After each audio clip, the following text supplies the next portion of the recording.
Atlantis, lost civilizations or lost knowledge, sitting right on the actual moon. Some person in the world falling from power to protect those we love, just like a mother bear. And it is the human soul awaiting opportunity for expression. Atlantis means ancient civilizations and lost knowledge. And that's where we can have life force, vitality, but also that fierce protective energy that was their memory of Nelson Mandela's real life story.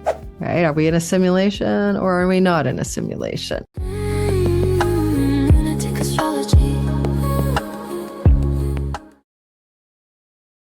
We're coming into a dramatic, intense, expressive lunation, a full moon in Leo that asks us to take a leap of faith. Jump now, jump for my love, the Pointer Sisters, or take a chance on me. These are songs that make me feel into this moon. It's full of a youthful beginner's mind, expressive energy, because it is reflecting the light of a stellium on the other side of the zodiacal wheel. And that's the Aquarius stellium. Guys, come on. We've got benefic Venus and Mercury. We've got Mars and the sun all piled up in the sun, and Pluto, the wild card, in the sign of Aquarius. And a lunation is a reflective value of the sun. A full moon is the moon reflecting the solar light across the way. And that is indicative of the sun itself being bound to the Venusian goodness, and the mercurial expressive and communication energies, and Pluto, transformation, death, rebirth, and regeneration, and Mars, decisions and actions. I love this moon so much. I don't think it's dramatic because it's Leo, but it's not harmful. Don't be afraid of it. Honestly, for your own life, it's a good lunation. I'm so excited to talk about it. You know, years ago, a friend of mine was traveling Nepal, and she took a photograph, and it was part of an oracle deck called the Awakened Dreamer Oracle that I never actually created, but I might still do that one day. And this is the picture she took, and I've got a story for you about this picture. Leap now is what I called the card. And do you see those little kids jumping and arms up and leaping and looking like kids expressing themselves? About a week or two after she took this photo and she'd left Nepal, there was an earthquake. And I think it was Nepal. It could have been Tibet, but she was up somewhere that way. And honestly, she's always wondered how those kids fared in what has a massive earthquake. These were not wealthy children. These were young kids living like in, small town, Nowheresville, in like very, wooden huts and stuff like that. So can you take a leap right now? Can you take a leap of faith? I love the expression, take a leap and the net will appear. And there's a quality because of the Sabian symbol here, which is a wonderful Sabian symbol at 14 Leo. The moon is at 13. We round up. And I'll be talking about that Sabian symbol, but it is about opportunity. It is about expression. It is about the human soul wanting to have something new and a new experience, because when we have new experiences, we often thrive. We come out of our cave of the known world. We are willing to adventure into the unknown, and that brings us alive. And where are you getting ready to take a leap? If you're daring to do it in your love life, in your career, in your health and health protocols, in where you live, in relationship to your children, in relationship to fertility, all of these things for every sign, depending on your sun, moon, and rising, can be a place where taking a chance will pay off. So I'm going to go through this video together with you. We're going to talk about where the leaping into the unknown will be a very powerful yes point. The moon is happening on the 13th degree of Leo, and it is happening on the 1st of February. So we're going to talk about what I want you to think about, what you want you to do about this. And there's a little bit of world astrology, not too much, just an overview of how some Aquarians and Leos in our world are getting a lot of energy, because this moon is preceding the total solar eclipse on the 20th degree of Leo in the early part, the 12th, I believe, of August. So it kind of connects the dots a bit to a pending destined eclipse. And that's why the thumbnail has the destiny or fated word in here, because anything that precedes the eclipse, the lunation that just precedes it, is going to be tied into that energy as well, which has to do with fate and turning points that are destined. But take the leap, and turning points that are destined will unfold a new adventure full of big heart and expressive Leonine energy in your sky. And let's get going and talk about what that might look like. Let's take a look at everything ahead. mysterious, powerful, and very interesting. Some asteroids getting involved in this lunation in significant ways are Atlantis, lost civilizations or lost knowledge, Asclepia for healing or healing knowledge and wisdom coming through personally and collectively. We have an incredibly powerful connection here to Icarus and Hubris. Some position, some person in the world falling from power, like a leader falling from the sky due to pride and arrogance and hubris, basically, right? So there's that as well. And we will see some energies playing out for the world to do with Apollo, the leader energy, the sun god, the son of Zeus. These asteroids are really entangled in this lunation, as well as an incredible star called Dove. She's the mother bear. She's the big part of that Big Dipper. And that's where we can have life force, vitality, but also that fierce protective energy to protect those we love, just like a mother bear. And so we will draw that story into the mix as well. And if you're new here, as we cover this moon for slightly world events, especially China, and your sign, will be here for about 90 minutes today. I'm recording this today on January the 26th, and will come out on Thursday, whatever that day is, the same week, 26th to the 29th. Now, I am welcome to my 7,500 new subscribers who somehow found my channel in the last 28 days. I am so grateful that you have arrived on my doorstep. Let me know in the comments if you're new, and I'll try to say hi or heart you. But all said and done, I do world astrology with predictive astrology as well for each sign. And I am a Western tropical astrologer, not sidereal, if you're new and you're not sure what I'm doing here. And I do want you to use astrology as a tool for navigating your life. So like you wouldn't go out on a road trip without GPS, or in the old days, a map, but it's a time map, not a place map, unless using astrocartography. So using the time map of astrology to what time your best life, you can use it as a tool. It's just a tool, guys. It's a tool that works. Who knows why it works? It works. It's a symbolic language that describes our lives, and it predicts things that may happen. That said, I will give you a tip that if you are more wanting to focus on the big picture, not just like bit by bit, month by month, check out my 2026 All Signs Bundle. Still on the sale price that I started in January, February. It continues on. It's not increased. It's still the $55 for the 12 videos, or $22 for the individual sign. And by the way, those are 2+ hour videos each. Some of them are up to 2 hours and a half. And there's a 26-page guidebook I've written for you for 26, giving you the major, like a kind of a manual of the year ahead. Check it out in my description box below. I love that product for you guys because I'm not doing readings much at all anymore. And it's the next best thing to seeing me for your sun, your moon, or rising. And let's talk next about the difference between your sun, your moon, and your rising, reminding you of the very basic principles: body, mind, spirit. The body itself and the physical identity and what you look like, and kind of the character in the simulation is your rising sign or ascendant. Your thinking, feeling about life, called the mind, is your moon. And your spirit is the eternal nature of you, and the one who actually chooses. And we'll get that another day. And that's your sun. The older you get, especially after 44, I think some of us really will see that the sun sign descriptions on these kinds of videos will be more accurate. Our sun wakes up at our second Saturn opposition. The other element I give you about your reality is that your ascendant is so circumstantially accurate, right? So you can use that to listen to like the game of life and how it's playing your character in the simulation. The sun will often attract themes of purpose and career. Why are you on the planet as a spirit anyway? And the moon will attract you to matters to do with your home nest and your domicile. As I always say ad nauseum, you give me an eclipse to someone's moon, and that's the mom or the home you live in, and there will be changes in that connection. Okay, so that's just some thoughts for you. Now, let me just talk to you for a second before I share the sky and look at the chart with you. One thing I want to say about this story is that we have this energy of the Sabian symbol rounded up from 13 degrees of Leo, where this is happening, where this full moon will shine. And we have the Sabian symbol at that degree, 14 degrees for you round it up. And it is the human soul awaiting opportunity for expression. These Sabian symbols can be uncannily useful and quite accurate. They're channeled little mini Zen koans, and they have some great value. And the accent is on anticipation. You might find yourself waiting for just the right time to get involved or show somebody what you can do. This energy is about being on the verge of experience. It's about ingenuousness.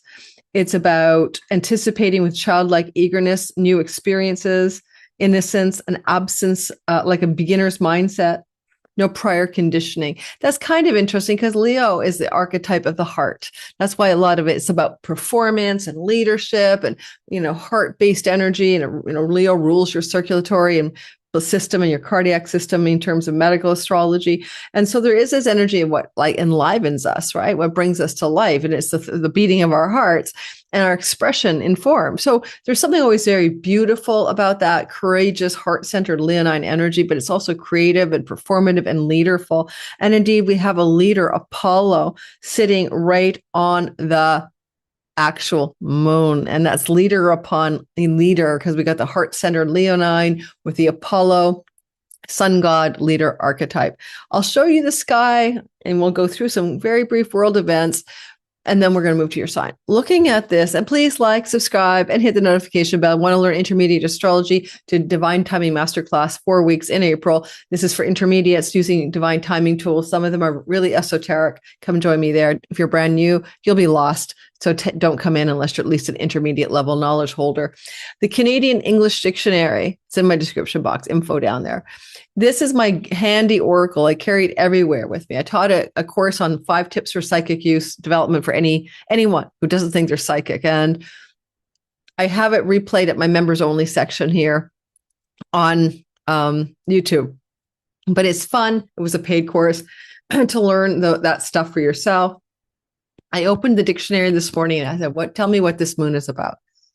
And I got obelisk. You know what an obelisk is, right? It's like one of those like the obelisks in Egypt, or they're stolen, right? There's an obelisk in Rome in a piazza there. It was taken from Egypt, right?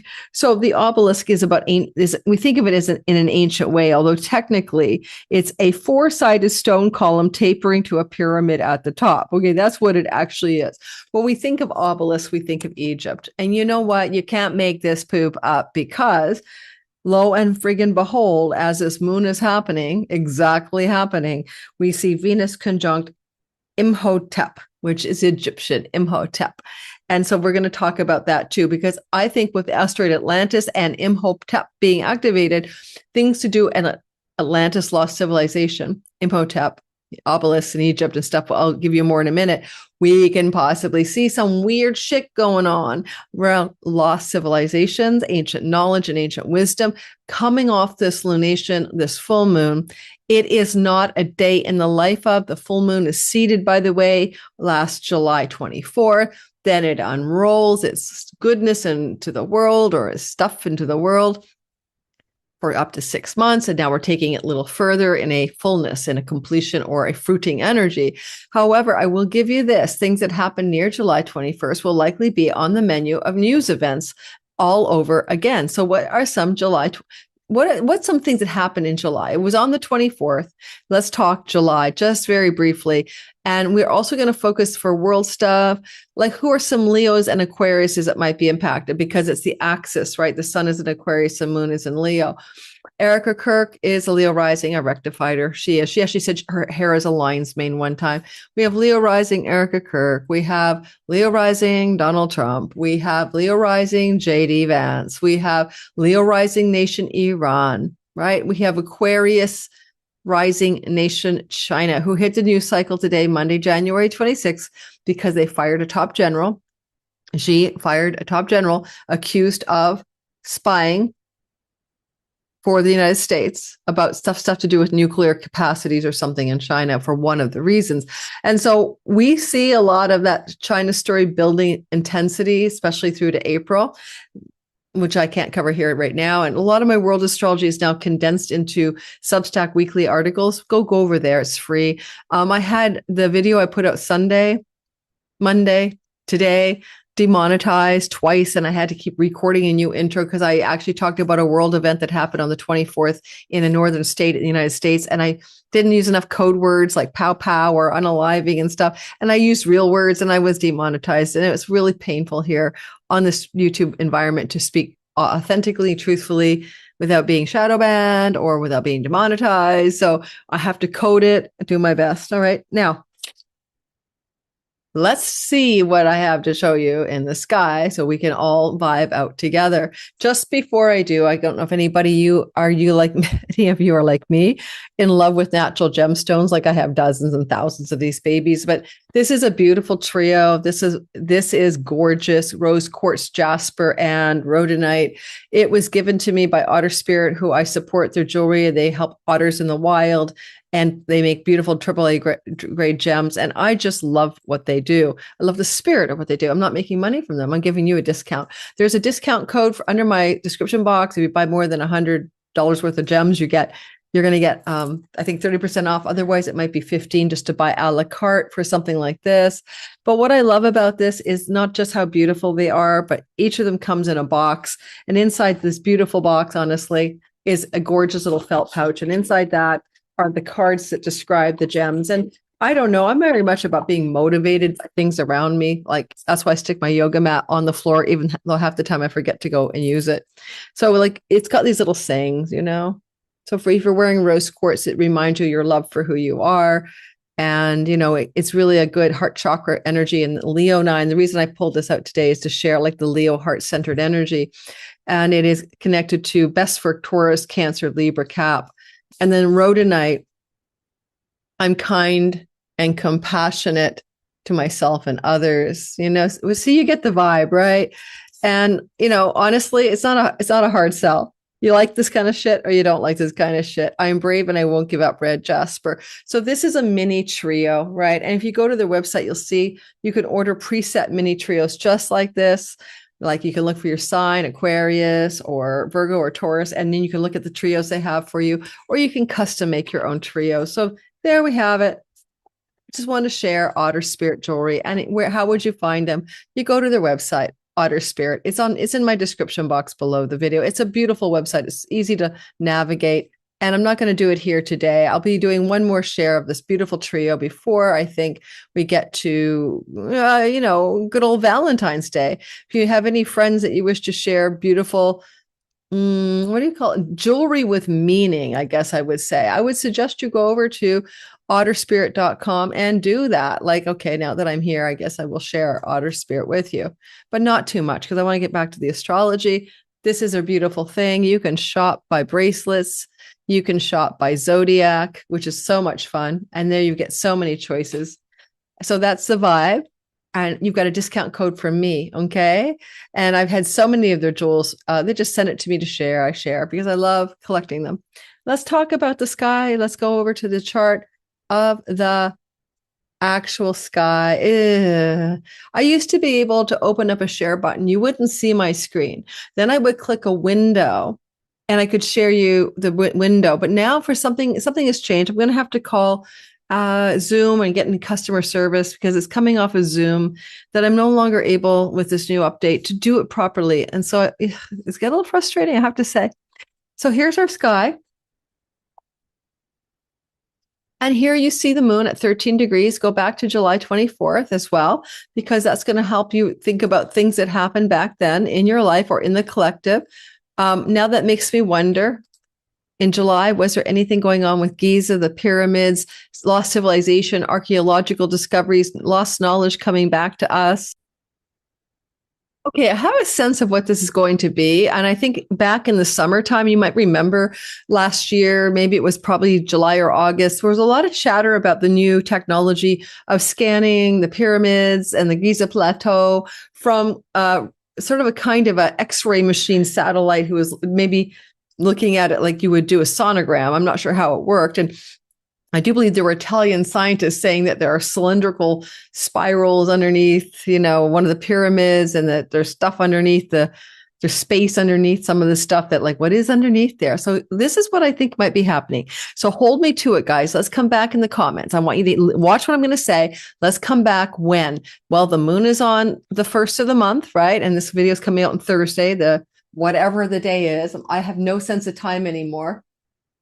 This video is coming out on the 29th. The lunation is happening on the 1st. So between roughly, could be the weekend, because sometimes the moon shows stuff just before the moon. So coming up anytime this weekend, like the 31st, the 30th, 31st, the 1st, which is a Sunday in my time zone.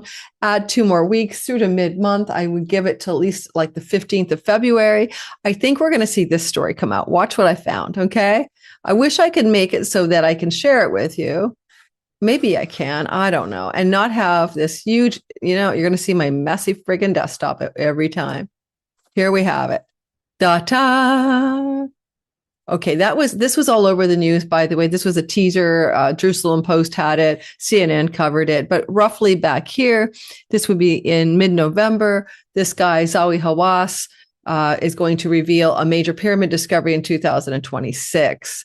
And this is like a teaser, obviously, from back in the day.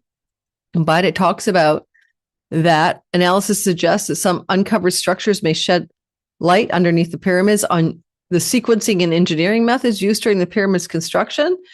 Researchers stress that all findings remain under scientific review, but the possibility that certain architectural elements could predate Khufu's reign, no kidding, it goes back 11,000 years. Like, I don't know if you guys don't know this. The Sphinx has water erosion patterns that shows it's been around for 11, 12,000 years, just like Göbekli Tepe. So I don't know if this is the one that's going to come through, because I don't know if he's a part of a team in Italy that is using the satellites to figure stuff out. But he's talking about structural features hidden for 4,500 years. The tech revolution, tomography, groundbreaking Redditor, high resolution modeling, thermal scanning, and increasingly AI-based anomaly detection to map internal cavities without disturbing a single stone. At Giza, these tools have identified new voids and architectural anomalies deep in the pyramid complex. So the traditional excavation could never show you. But sit still. What's under there? I don't know if you guys know the guy who's all about Shakespeare having coded that there's hidden information that's within just under the Sphinx. The guy that wrote about Shakespeare and who Shakespeare really was. So I can't remember his name, but all of Shakespeare's plays are codes for enlightenment, ancient history, and true knowledge. That's all they are. They're like little ciphers for reality. So you could study Shakespeare from a whole new line of thought or thinking. All right. And, that kind of stuff. So let's look and see what happens. We have a Leo, that is the Sphinx. Energetically, it's a lion. We have the Leo energy activated with Atlantis and praise the Lord, also Imhotep. Okay, so let's talk about where everybody is before we do the all signs and what it might mean for the world. So yes, we have people who have leonine characteristics, and one of them is Erica Kirk, and a lot of media hot water on and off, all over the place. And it seems like mostly disliked by most people as a grieving widow, becoming a sparkly gown tour hound. And whatever you think of her, I know she's trying to run an organization. She's always seeming to get into some more deep dive scandals about her past. And so possibly, as probably 90% likely a Leo rising, we'll see some stories about her coming through the sky as a result of the energy of this moon. And this is also going to impact, of course, Trump a bit. This is closer to a moon on his Pluto, not on his ascendant at 29 degrees, but he could have some intensity in his story. And of course, Mercury always brings news about something, and he's across the way. And all the Leo risings are dealing with the following stellium here, this big chunk of stuff in the house of allies, well, kind of like partners or open enemies, or the public, to your career path. And I want to mention that I don't know who and what this is. Xi Jinping just fired a general. China is Aquarius rising. Xi Jinping has his moon, which is as a leader, it can impact his physical body, but it can also impact the people's perception of him as a leader. His moon is at 5 degrees of Leo, so it's pretty close to this moon. So even though he's now ousted a top general who is loyal to him for years, we'll see how that plays out in the grand scheme. He also has his North Node in Aquarius and is beginning to move in this summer to a full nodal return. And I also, with a sun at around 23 Gemini, which is pretty well conjunct Donald Trump's sun, by the way, which kind of gives them a lot in common. We'll see that these eclipses that have been playing out in the Pisces and Virgo axis, we still have one on March 3rd in Pisces. I believe it's at 12.5 degrees of, 12 and a half degrees of Virgo. It's not a tight square to Trump's sun and to Xi Jinping's sun, but it does square sun, which as political leaders represents a turbulent wave of energy hitting the part of those individuals that play the role of leader. Okay. So the eclipse will be on, I think, March 3rd. It'll roll out total lunar eclipse from Virgo, and it will roll out over 6 months. So we see a lot of intensity there. This moon as well is, let's move away from public figures. This is Mars, cut, end, and sever. This is Icarus, fall from the sky with wings that melt. Pluto, this is death or rebirth. And this is hubris, like hybris, being, where arrogance and pride goeth before a fall, right? That's the sun, a leader. So there's some leader here going to a fall position, falling due to arrogance and pride. Now, the only one I can think of offhand, there's so many people I could consider here, like we do see the China story because China is an Aquarius rising. Let me sit with who's falling from power in terms of Aquarian energetic leader types. If you have any ideas in the comments, let me know. I'm going to go with, Putin is a Scorpio rising, so this squares his Scorpio rising. Putin could be going to crash headlong into some downdraft from arrogance and pride and overconfidence. Why not? Could be. Trump's midheaven is up in Taurus, but not close by a degree to this falling energy. So I don't know if it's him. And I think he's more under fire from the eclipse in Leo in the fall and with really big hardships for his hold on power September, October. But the August eclipse is really intense for him in Leo, total solar eclipse in August on the 12th. And then the country of Israel has its sun in around 21.2 degrees of Taurus. So it's not really quite squaring the sun, which just means leadership of Israel, but it could be somewhat turbulent for the leadership of the country of Israel.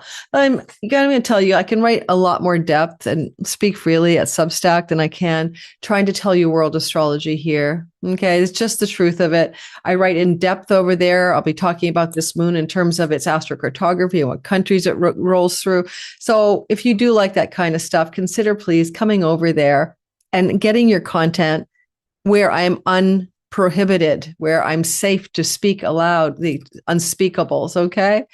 All right, and finally, let's move on. Let's talk about these little babies. That's Apollo. That's a leader. The moon is on Dub, the fierce, feminine, raging mother bear who protects her cubs. That can bring life force and vitality to us individually, but leader. So a female leader, leonine, okay, energy is highly activated on this moon. It doesn't help that there's a kind of falling from power, falling from the sky across the way. It may impact a female leader directly, but it's just a thing to consider. Female leader, a leonine energy. Probably the closest I can come up with off the cuff is Erica Kirk, without thinking too hard about it. This energy, TPUSA widower. This is Asclepia. Like this can really be about rescued from the edge of death. And so there may be a female, because it's about miracle healings and health. There may be a miracle healing or rescued from the edge of death or a significant health challenge with maybe hopefully a positive outcome, because this could be medical and doctor energy for a female leader, or potentially just the health of a leader who is a leonine person, right? Because sometimes the moon, it can represent kind of like the life force animating energy of the body. Like when a spirit leaves the body, it's the mind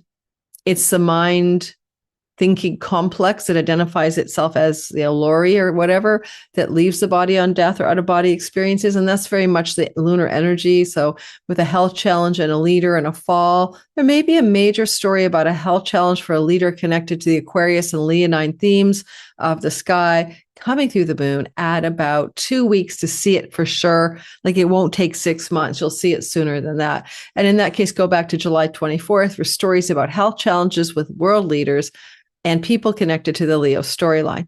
Simply, it's that.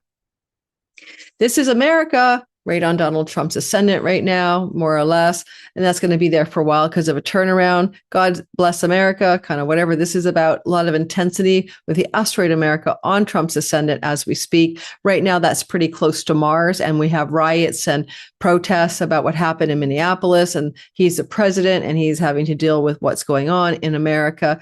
America's on his Mars right now really closely. And so he's fighting back or having to deal with that. Those are examples, right? And one more thing about the sky, and we'll do your sign, is that I think that having this asteroid over here, Imhotep, is really intriguing to me, right? I mean, I don't even know where to go with how intriguing it is. There's Shiva, the destroyer, something that must be destroyed in order for something to be rebirthed or to rise again. And where did Atlantis go? I thought I put Atlantis in here. I don't see it because Atlantis doesn't look like any of these. Oh my goodness gracious. It's in this trio over here. Sorry. Let's add Atlantis.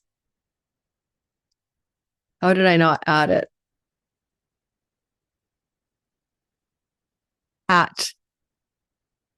Atlantis.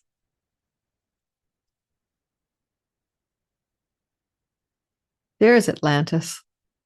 So there's Atlantis at 13 degrees, right across from the moon. The moon reflects the light of what's opposing it, the light of the sun, the light of Atlantis, the light of Shiva, the destroyer. Right? I think of CERN and their particle experiments, right? And the falling person from power with pride and hubris.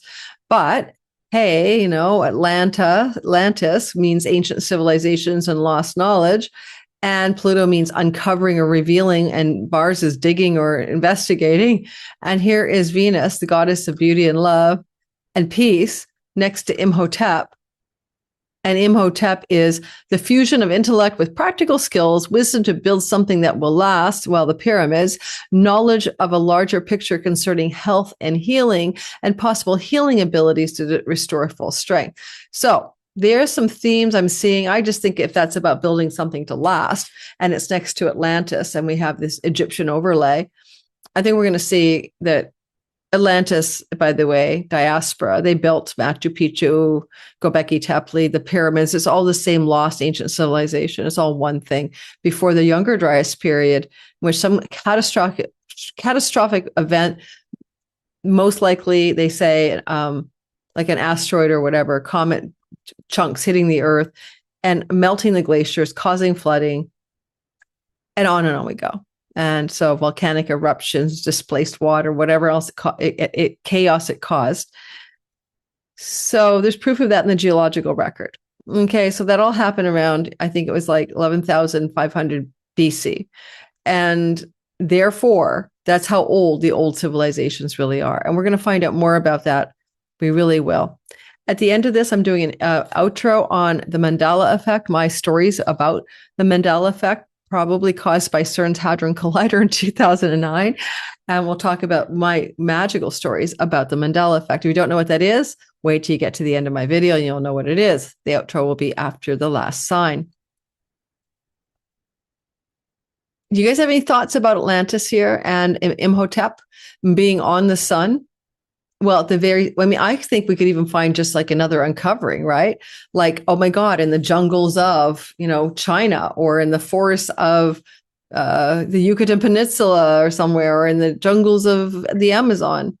There's another uncovering of some lost structures that have been hidden under foliage and trees. Patagonia, for God's sakes, the forests are burning, yes, for nefarious reasons.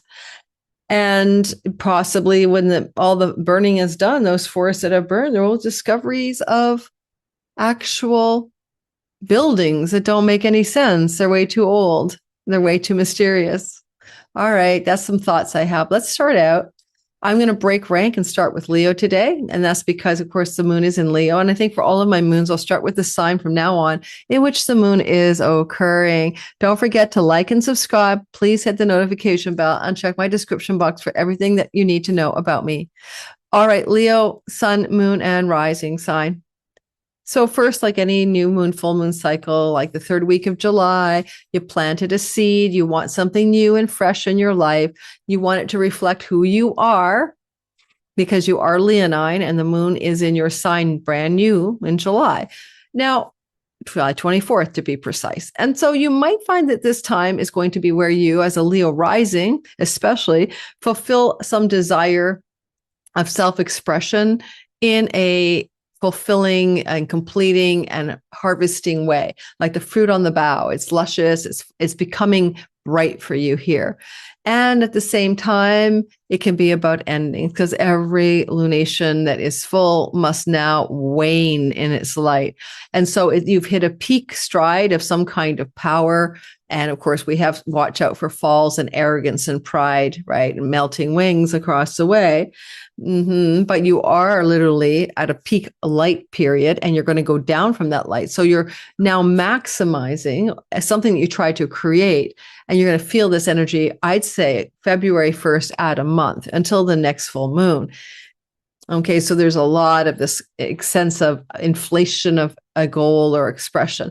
And if it's a Leo sun, it's about that career path you're on and coming to some big bright spotlight on that. Or if it's your moon, your home and domestic life and a spotlight on that. Now, don't forget, we have an eclipse coming here, total eclipse on August the 12th in Leo at 20 degrees. So there's more to be said about what's going on for Leos as you're going to be moving into karmic and destined changes of huge magnitude, right? So follow me for my eclipse readings and comparisons to other years. Now, can you be a leader? Can you lead like a sun god Apollo with intense concentration and focus? But do you have a health challenge to attend to, and you'll have a miracle healing? If it's your body, that's your Leo rising. Yes, you can do all of that. So there you go. But if it's a Leo sun, do you want to work in the world in a healing capacity? Do you want to be seen as somebody who's bringing healing to the world? And Leo moon, of course, are you looking to perhaps nest your home in a place that's healthier for you, but you can lead the way with a big-hearted energy, maybe in and from your home, and dub the star, bringing up a life force vitality energy here, but also a fierce need to protect and defend that which is important to you, as if you are the mother bear protecting her cubs. That's a vibe for you guys on this lunation. Add about a month for the full fulfillment of it, certainly within 2 weeks. You'll know the lay of the land quite intensely, right? Quite clearly. Now, every time this happens, every time we have a full moon in your sign, it means the Lord of your sign, the sun, is in the 7th house of the audience, the marketplace, the clients, in Trump's case, of course, the electorate, or the people who would or wouldn't elect him again, and we can't be elected again. And you have to consider that's a debility for you. Not only is the moon not in good, the sun not in good shape in Aquarius, considered in exile, but it's like your planetary body is busy with all of these people. So every time you do have a full moon here, you have to cope with the sense that your attention may be drawn to a ton of, in this case, putting out a ton of fires. That stellium is as rare as 1994, and that's not with Pluto. So where is where are you being commanded, demanded, and drawn to have to reflect other people back at themselves, or to focus on them, or your emotional energies dragged into other people's, like, look at this, a freaking chorus line of other people's problems, interests, agendas. So you're getting called on here. It's like if you were at the dance and someone asked you to dance. No, 6 guys or girls are asking you to dance. What are you doing with this? Are you distracted? Are there too many agendas and too many people, including your significant long-term love partner, that you're having to tend to? That's always going to happen in a full moon, but not at this magnitude by any means. This is such a different story. Your significant long-term love partner may be having difficulties, falling from power, melting wings, pride and arrogance come before a fall. You are just reflecting that over here in your experience of them and mirroring what they are going through, maybe having to help them cope if you're a Leo in a long-term relationship. This moon could cascade a couple of weeks of turbulence for your significant other. And finally, the moon, of course, is the temple lord where Jupiter sits of your 12th house. Guidance, aloneness, solitude, contemplation, retreat, good for you. Distance travel to far off lands, spiritual ashrams, retreats, and health spas, good for you. Finding spiritual knowledge and leaders or teachers that can help you navigate your life, including mentors and guides and therapists, good directions for all Leos at this time.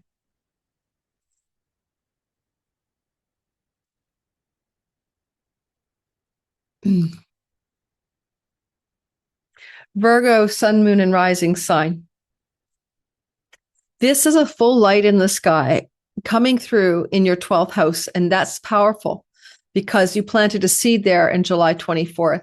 Now, if you're some Virgo type who wants to cut back on something, cut back on your weed or your cigarettes or your wine, or you want to even quit altogether, a full moon is a completion and a fulfillment of something. And it can allow for the ending for Asclepius, health matters, in a bold and leaderful and passionate and highly focused Apollo sun god way to clear out that stuff from your life. Dub, you're like a fierce mother bear, but it brings life force and vitality to you as well. And so there's a lot of like clearing out the closet of your own self undoing and allowing a big flashlight to be shining here to show you what it is you might be missing. And in this case, ancestral and family of origin and childhood wounds in particular, especially with Jupiter's placement, are activated. And by understanding yourself more deeply and on really learning about what happened to your parents and your grandparents, or even just doing some kind of shamanic work or ancestral work, you can clear out a whole upline of complications that are impacting your well-being, and they're not yours to carry. And we can do that all of our lives, guys, never one and done. This is a full moon that could invite the possibility of a fulfillment of a desire to travel abroad, to go off and have an adventure in a distant shore or far off land, and even to spend a significant time there, more than a day or two. And if that moon was going to deliver that opportunity to you, and it could do that, you might be wanting to do those travels because it's to connect with a sibling, one older, who may travel with you or live abroad, or maybe it's a journey to go with friends and have the adventure, or to visit a friend who lives in a distant place or far offshore. And the moon can open up the door for that to happen. And maybe in July, you were thinking you wanted to do that. The third week of July, maybe it didn't fruit or fulfill yet. And this fulfillment moon can bring that to you. And you might see evidence for that in the month that follows, but it can also flood the storyline of your life for a whole 6 months more until August the 12th. And it is also a moon that's not too shabby if you're interested in changes to your well-being, health and physical, connected to changes in your work environment. So if there's any chance that your work house, which looks awfully darn busy, has been draining some life force energy from you, and you feel like your wings are melting and you're going to have a fall, that's not surprising. Or maybe your boss is melting down. But whatever it is, it's like, okay, can you shift the gears to make work happen in a way that's more positive for your physical well-being, mental well-being, and emotional well-being, even maybe if it's just pacing yourself. Now, while I said there may be travel for friends, you should pull away from friends here, because the fulfillment moon ruled by Jupiter in the 11th house is going to say, well, you can go travel and visit friends from the past. But also it can indicate that rather than be a social butterfly, solitude, introspection, retreat, time alone, time less social favors you here. Okay. If you have been thinking of getting an animal or a pet, there's something very evocative about this moon on the axis of big and small animals. And having Venus in the house of pets could open up a door for an opportunity to possess a pet, maybe within the month after this moon or 6 months after. And you may also be changing your home in this moon as well, a fulfillment of a desire to change where you live.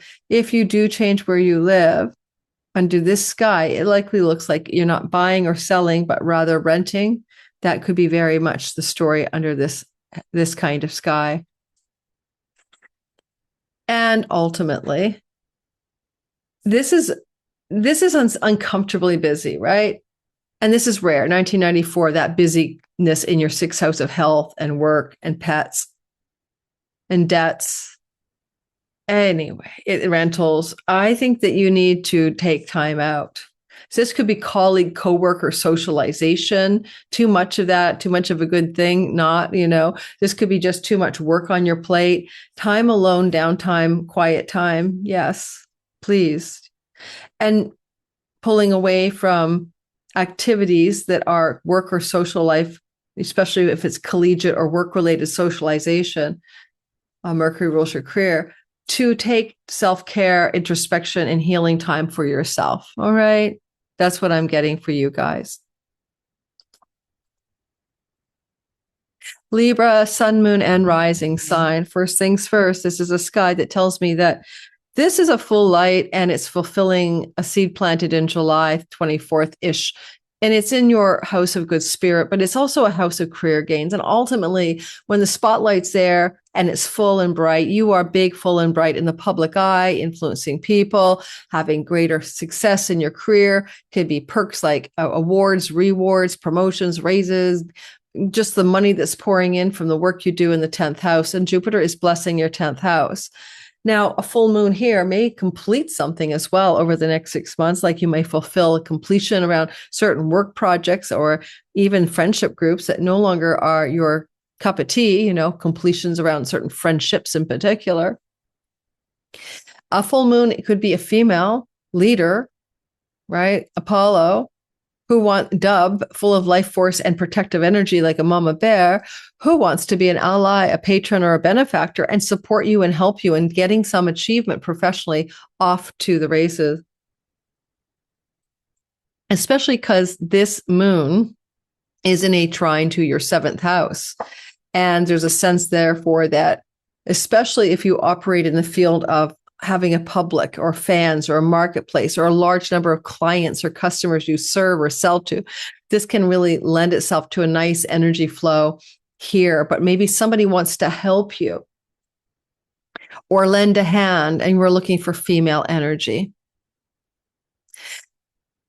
And the moon, of course, rules your 10th house of career where Jupiter is giving you those blessings.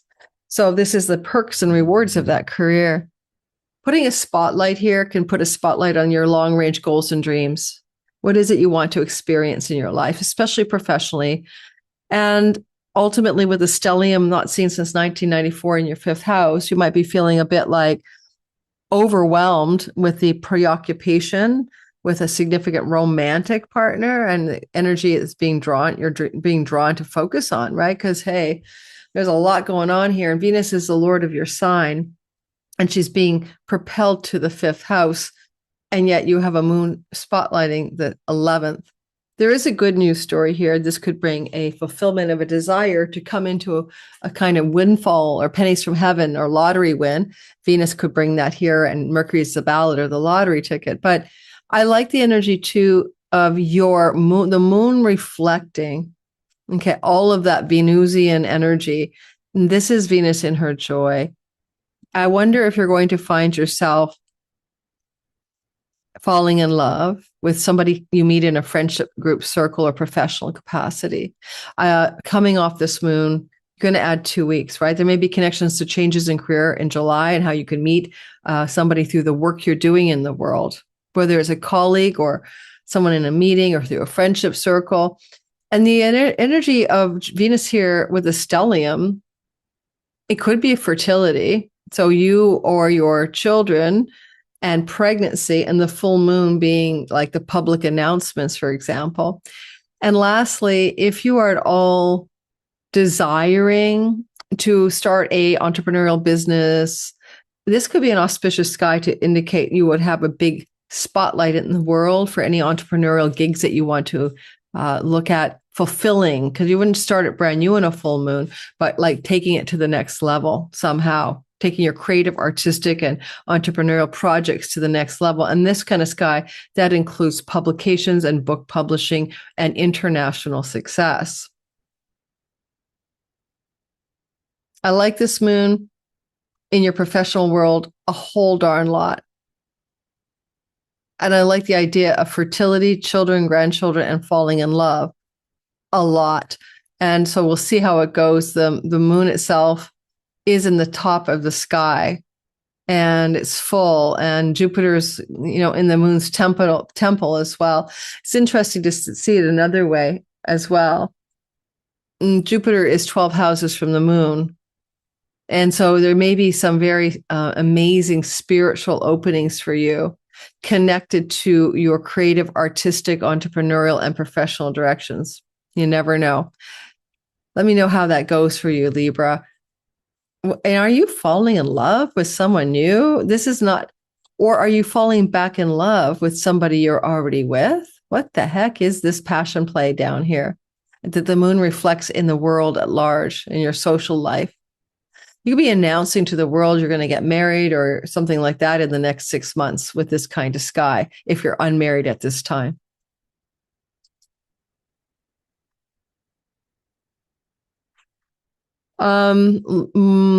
Scorpio, sun, moon, and rising sign. The energy is a big light, bright and shining full in the leonine sky. And remember, it has a beginner's mind and a sort of sense of anything is possible, being ingenious and a childlike eagerness for new experience because of the Sabian.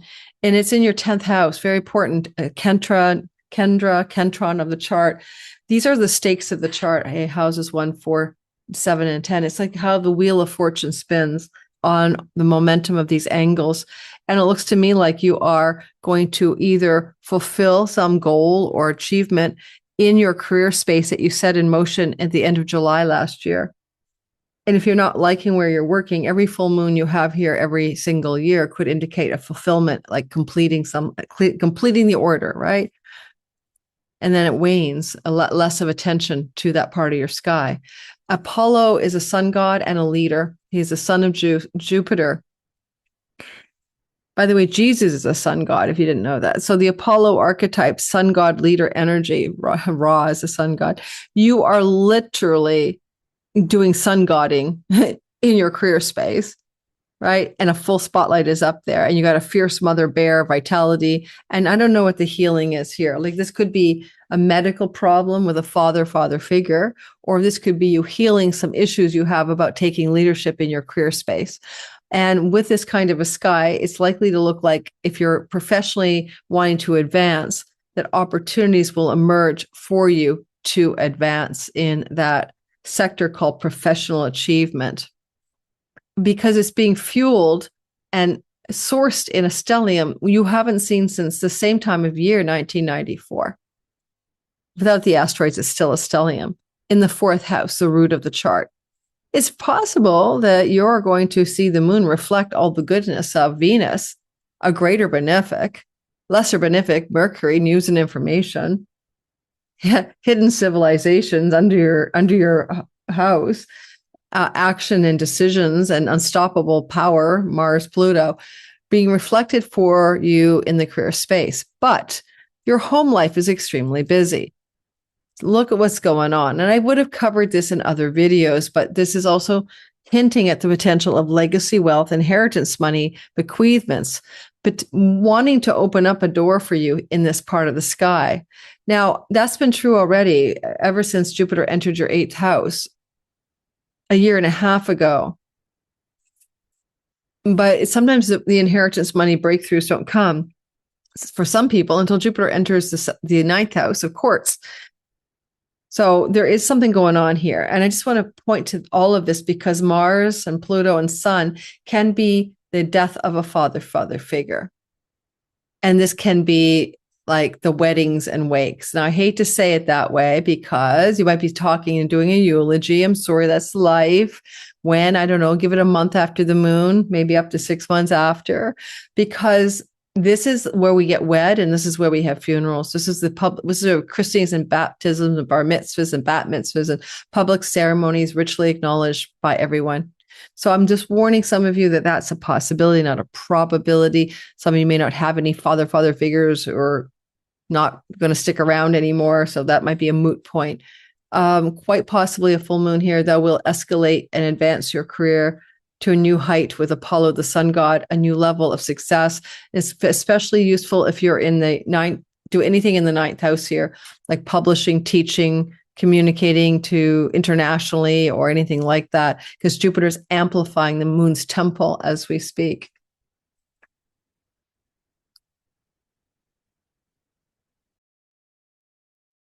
Now we're going to take a look at this lunation for the Sagittarius, sun, moon, and rising sign. You might notice I have to paste you guys in because somehow I skipped to Capricorn. Yes, welcome to my Menno brain. So let's go ahead and pull up the chart for you guys, and we'll talk about what we might expect from this particular lunation. That is, yes, I keep trying to remind us all, we last saw a lunation like this in Leo back in 1994, January, February. And so it kind of vibes out with an older story that hasn't quite occurred. that kind of stellium. Sagittarius, the moon is actually happening in your ninth house. The ninth house is a place of positivity. And we could call it the house of good spirit. Oops. Sorry, I didn't mean to do that. This is the house of good spirit. Not good spirit. This is the house of God, but it has a good vibe. And it is about your dharma, your purpose and meaning in life. So if you're a Sagittarius and you feel aimless and you can't find true north on your compass and you're hoping to find it, there's that full moon up in the top of your sky with a healing energy and the fierce star dove and where you wish to lead, which is Apollo. In essence, I like the energy of you picking up a little bit of that leaping energy and moving into writing a book, publishing a book, traveling the world, going on a pilgrimage. This is the house of pilgrimages, taking an adventure, going on a wild journey. If you do that in the next 6 months, positive things may emerge from that bring you into a new place of spiritual wellness and healing. This is good for finding guides, mentors, and teachers. You planted a seed here back in July. The best therapists, healers, guides, shamans, and spiritual people for us are always connected to our ninth house ruler and to our ninth house. If you're looking for any of those folks in your life, look no further than this full moon to complete a seed you might have planted in July, going, I wish I had somebody to guide me, to mentor me, to therapeutically support me, to coach me. Those are themes. Help me to be a helper, an assistant, but like really close, like executive assistant to your reality. And those people can show up for you over the next 6 months because this moon can unfold over that time frame. This is going to impel you to fulfill a desire for some study or learning or education, including campuses and colleges and higher learning. If you had a yearning for that, then this moon could bring it into fulfillment. And you might have begun pondering that in July, as I mentioned, July 24th. So you might be, oh, yeah, like, okay, as the fall is approaching, right? September season, you might begin between now and the next 6 months to investigate applications for education for yourself. Why not? The stellium is reflecting a whole bunch of travel, a whole bunch of learning, a whole bunch of ideas, a whole bunch of success in the social media sphere and in terms of writing as well. And the moon is saying, well, I'm full at the top of the sky. Let me express it in Substack articles or a book publishing deal or pilgrimages or big adventures abroad that I'm going to write about or social media share, my trip everywhere or, create into an entrepreneurial business connected to travel. So many ways it could play out based on your chart. Now, one thing about this is that if you look at this third house meaning, it's also siblings. So there's a lot going on that expresses through the chart connected to your siblings, perhaps, as this lunation unfolds. In the ninth house, maybe you'll travel to foreign lands with siblings or to see siblings or to visit siblings. Yeah, that's a possibility. And this is also your neighbors. And so maybe connections to your neighbors become extremely expressed as a full lit light in your ninth house. Now, this could simply mean that a lot of foreign people will become familiar to you, like, the neighborhood fills up with foreigners and you get to befriend them all. But it also could mean that you're connecting your neighbors to something meaningful in your life, something purposeful, maybe starting a meditation center or community or spiritual community of some sort within the neighborhood, within the town, city, or neighborhood in which you live, or joining one. Either one is possible. And then the next thing I could say about this energy is that, of course, it is a connection point to the node right here, down here. And you might find there's some elements of this kind of moon and this node that you might want to change where you live. And Saturn, the lunation, the Lord of the Sun, could also indicate, do you want to move to a far off land or distant shore? The moon, of course, is the ruler of your eighth house, which is the temple of the moon. And Jupiter is making it lusciously prosperous and successful for money, especially unearned income or shared resources. So, inheritance, spousal money, shared monies, divorce settlement monies, monies from investments in the markets. This will include banking loans and mortgages, leveraged money. So all of the shared resources are very, very intensely juiced up with Jupiter. And it could look like the lunation wants you to, say, get a scholarship for university or a bursary or a grant. Or there may be something to do with travel and an increase of the money that you have in your life that doesn't come from earnings. Well, how does that look? I don't know. but who knows, right? Travel could lead to more money. International travel could lead to more money. Book publishing deals that look like advances on your book or royalty income, like that could look like this as well in the next 6 months. And energetically, I mean, a full moon in your ninth house is flowing to you in a fire trine to you. It's applying toward you.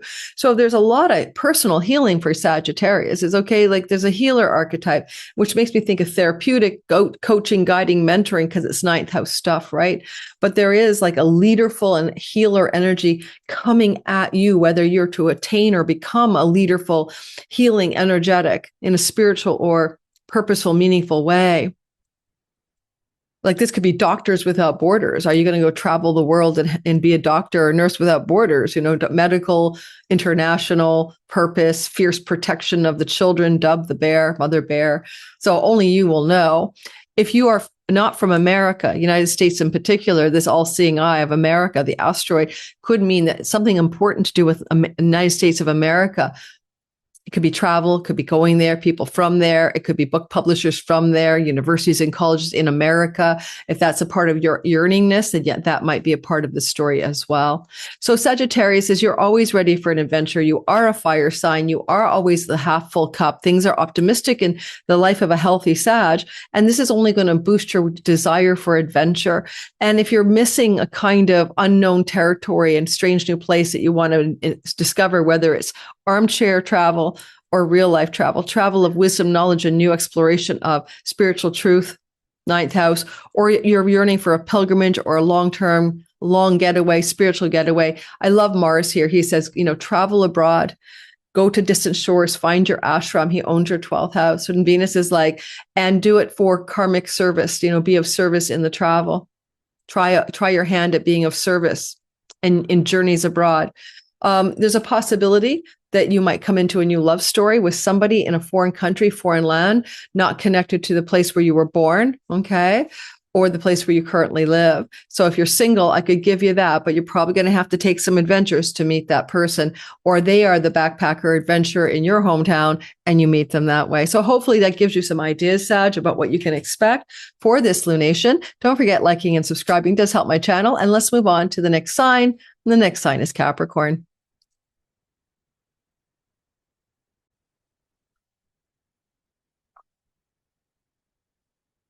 Capricorn, sun, moon, and rising. I need some heat in my house. First of all, I was hot. Then I was cold. But it's a tricky balance. Why? Why is it a tricky balance? Because I've got my fireplace on and I've got my humidifier on. Humidifier with it, the fireplace makes me cold because it becomes cold air blowing at me. But this is the life of living in a cold northern climate. Capricorn, sun, moon, and rising sign. There is a moon in the house of chunky money. It is full. Did you plant a money seed in July 24th-ish, thinking to yourself, I need to focus on amplifying and creating and beginning to make more money in my reality? The axis of 8 and 2 involves finances. And because the moon is in a house that we would call inheritance money, government grants or stipends, welfare, maybe you're not earning this money, someone's given it to you in a chunk, inheritance money, money from a spouse supporting you, that kind of stuff is over here. This is the completion energy in a money house. Well, of course, it's a fulfillment energy as well. I'll give you that. But then the moon will wane. So there's a less of a focus on that money of other people, shared resources, and unearned income. And there's a focus over here on making money because this is your earnings and pocketbook. And this is how you earn income, earned money, earned food, shelter, water, resources. Pile up here reminds you of 1994. And it kind of affected you through 94, 95. And energetically, I think that because the moon reflects all of this light, is kind of drawing you to accumulate money, save money, make money in some way that allows for the old means to fall away. There's a sun god. There's a powerful leader here. You are seeing some leadership taking place in your money. And, because the moon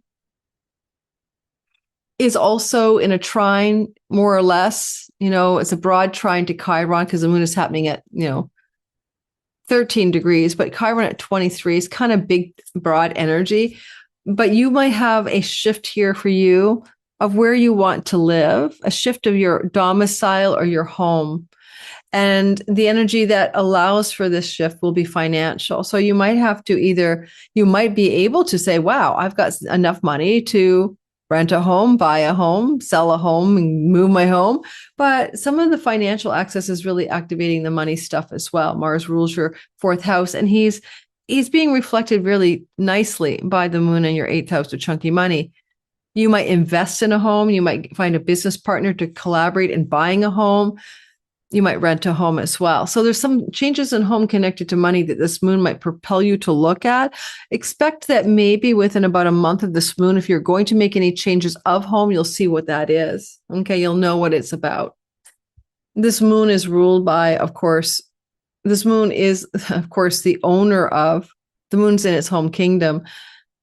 It's the sun's kingdom. The moon's kingdom is your seventh house, where Jupiter is. Money or bequeathments from a sibling, 3 older or 3 younger, money from a spouse coming your way, money from the in-laws coming your way. That's stories that could also show up under the sky. And if any of you are occultists and you want to learn numerology, astrology, hermetic arts, and wisdom, the moon is a spotlight there, and it could open up doors of opportunity for study or learning around those features. Or you might even just be more entertaining this stuff in your life. It's just showing up more, the magical, the mysterious. And it could even activate some professional proclivities as well. So you might want to move into more healing fields of work in order to secure financial gain, and also to have a career that satisfies you and make money in a way that Venus says, do you enjoy the way the money is being made in your life? And then that could be a moon that's trying to help shed light on that for you.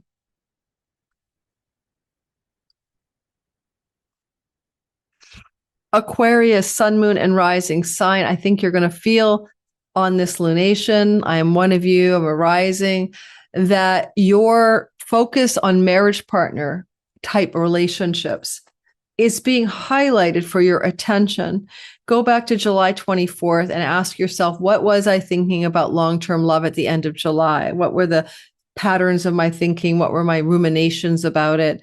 And also, what did I actually want to experience in committed relationship? If you have any such desire, if you're with someone, what were you thinking about your marriage back then? What were you pondering?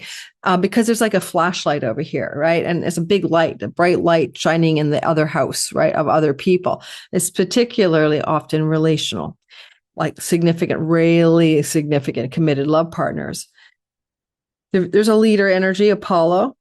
The moon can be up to a month after or 6 months after to fulfill some kind of entry point to this story. Maybe, I can make all kinds of stories. If you're single, you might meet a leaderful medical professional American, you know what I mean? Or an American leaderful healer partner. So singletons, look for that archetypal pile up for maybe the next 6 months, delivering single Aquarians this type of relationship partner. Okay, that's very literal, right? But the moon is reflecting a stellium, and you're chock-a-block full with this energy, the likes of which, in terms of the lineup, you haven't really seen since 1994 in the same way. And so you have quite a energetic pile up, a focus point of something very intense. And you are making decisions, and you are unstoppable, and you are will-powered, and you are Atlantis, and you are, be careful, your ancient civilizations, be careful, your wings aren't melting and you're going to fall from the sky because you were too overreaching or prideful. But you are playing with all of this energy here. You are all of this energy here right now. Imhotep, connected to modalities of knowledge and wisdom that provide healing. You might be healing yourself. And as you're going through this intense transformation, regeneration, renewal, catharsis, and rebirth, and like Leo's, I went longer for you, I might go longer for Aquarius because you're in the thick of it.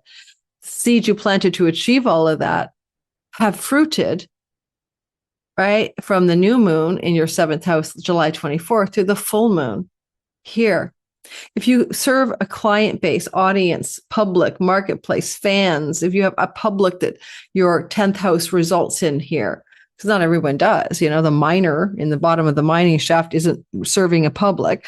But if you have a public or lots of others that your professional life put you in contact with, then this is a fulfillment and a light of understanding something different or new. Certainly, it could reflect the public's response to you, right? Maybe they could see you as a healer or as a leader and be fiercely defensive of you, but it can also be like something about how you want to shine a bright light of all of this into your public. All of this, ancient knowledge, wisdom, tradition, mysteries, inventions. Icarus wore invented wings, escaping from the island energy, whatever the island that's isolated you is, being willing to step into the deeper mysteries for sure, right? That's so deeper mysteries, this whole stuff. And that Shiva, the destroyer, you're willing to burn down the forest to renew the forest. You're willing to, that's very Kali, Shiva, Kali energy. You're willing to cut through, burn down, and destroy things right now, Aquarius, with Shiva there, in order for some new renewal, regeneration, and growth to happen, which is so Pluto. So it's okay to melt and fall from the sky. Just don't do it because you're overly prideful and arrogant.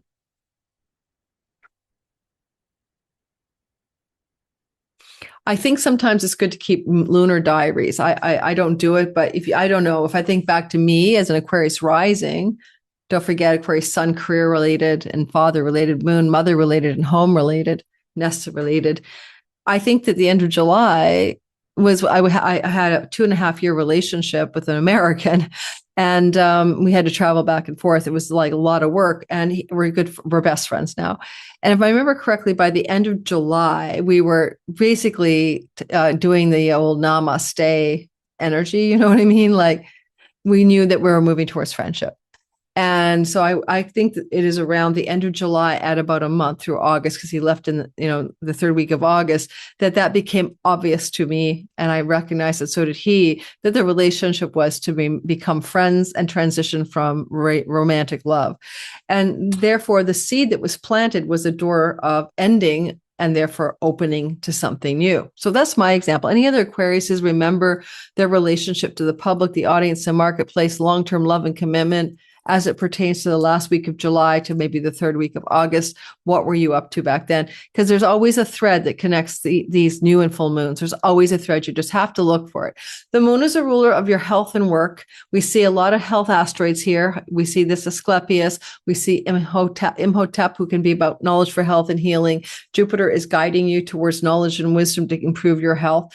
It's also a good moon to improve your health so that you can also engage with others in a more productive way, or that others may come to you with guidance to improve your health. I mean, people in your client base, audience, marketplace, and increasing your health gains. This is also Jupiter in the temple of the moon, in the house of the work you do in the world. It looks like the work you do in the world is also about your public and audience, but be aware that at the very end of July, the South Node will move here.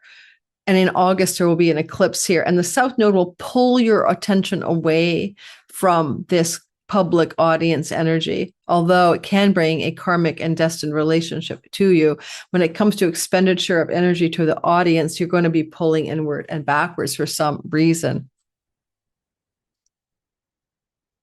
Pisces, a sun, moon, and rising sign. It is skying up for you. It's a big full moon. Hope we can see it. And it's going to happen in your 6th house. And that's your health and work and pets and rentals and debts. And it's a place where you might notice that you have a fulfillment of a desire or a goal or a yearning that began as far back as the third week of July.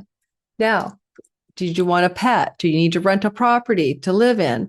Do you need to rent your property out so you can not be there? Do you need to get a job, or you need to fulfill some shifts in the job and work you already do? Do you need to worry about debt, pay off debt, or complete a debt? Any kind of regular debt payment that you do, whether it's a credit card, spousal support, whatever monies you're always paying down, and who doesn't have a debt, mortgages, that's that 6th house. It's quite indicative, though, of potentially debt completion energies as well, because it's reflecting the light of Venus in the house of chunky money. That certainly includes spousal support money, credit cards and bank loans and debt eliminations that can happen off this full moon. The full moon is accompanied by Apollo in your sixth house. This is a leaderful energy in a house of work with the archetypal energy of the healer. This is Asclepius. He's a miracle healer. He rescues people from the edge of death. I mean, goodness gracious, his children are Panacea, the cure-all, and Hygeia, the daughters of the great healer Asclepius, who mentored Chiron. All said and done, guys, I think, who is mentored by Chiron. Looks to me like you might want to get professionally activated as some kind of healer. Chiron is in the house of earnings. This is his student, Asclepius. It could indicate a professional shift towards the healing arts, whatever it is. Emotional, mental, spiritual, physical healing as a path ahead for some Pisces. Now, we heal when we talk to people. We heal when we counsel people. We heal if we're good healers, if we're psychics or chart readers or whatever we do, neurologists. We're always applying the healing energy through us. Okay? It doesn't come from us if we're good at what we do. So I'm not saying you have to go to school and become a doctor. I'm saying there's something about professional service revolving around the archetypal energy of the healer. Now, a full moon here with Dub, the fierce mother bear, could put you in a mode to take care of your own health in a new way. In this case, by dietary changes, where Chiron sits. No more whatever bad food you're eating, whatever addictions you might have had. You're going to have a wholesale revolution, if you ask me, of dietary habits and styles. The moon reflects the stellium in the 12th house of self-undoing and addictions, and those are going to go by the wayside if you use this full moon properly. If you have debts, by the way, and you need to inspect them, like, how much do I owe? When can I pay it off? When can I end this debt payment plan? That's important because the flashlight of the moon shows you, it spotlights and highlights it for you, so you know where you're at, right, in this debt process. I should put Athena in here, but I didn't. She's quite the lawyer. Now, I think she's at the end of Aquarius, so it's not a bad time to hire lawyers as well. Let me put her in for you, since I'm talking about debts. Oh, welcome to my messy desktop. I'm going to Google how to fix this.